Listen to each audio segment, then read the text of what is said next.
विगतलाई सम्झिएर चित्त दुखाएर मन रुवाएर विगतलाई बिर्सिएर वर्तमानलाई अँगालेर अनि भविष्यको त्यो लामो यात्रामा तपाईँ र म सँगै यात्रा गरौँ न है।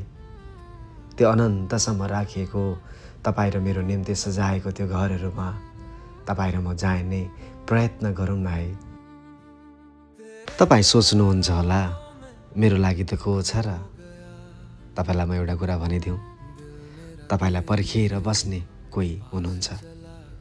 अनन्त अनन्तसम्म तपाईँको पर्खाइमा रहिरहनु नै कोही हुनुहुन्छ, जसले तपाईँलाई धेरै प्रेम गर्नुहुन्छ, लामो यात्रा तय गरिसक्नु भएको छ। तपाईँले बनाउनु भएको सहरले तपाईँलाई चिन्दैन होला, तपाईँले बनाउनु भएको तपाईँको परिवेशले तपाईँलाई जान्दैन होला, तपाईँले बनाउनु भएको ठुलो आकाशले तपाईँलाई पत्याउँदैन होला। तर एउटा कुरा तपाईँलाई के थाहा गराउन चाहन्छु भनेदेखि जुन कुरा तपाईँले कहिले देख्नु भएको छैन नि, त्यो सहरले तपाईँलाई चिन्छ। अनि त्यो सहर बनाउनु हुने ईश्वरले तपाईँलाई चिन्नुहुन्छ। अनि तिनै ईश्वरले तपाईँलाई पर्खिनुहुन्छ।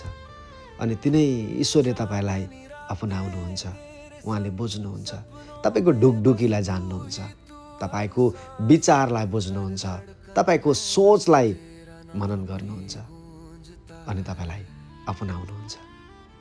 अनि तपाईँसँग कहिले नछुटिने सम्बन्ध गाँस्न चाहनुहुन्छ कि तपाईँ पनि त्यो सम्बन्धको घेराभित्र आउन चाहनुहुन्छ।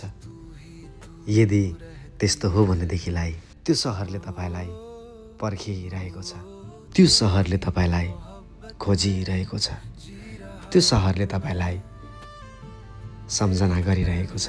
त्यो सपनाको सहरमा तपाईँ र म सँगै जाउँ, तपाईँ र म सँगै पसौँ अनि त्यो अनन्त अनन्तसँग कहिले नतोडिने सम्बन्धमा तपाईँ र म बाँध्यौँ।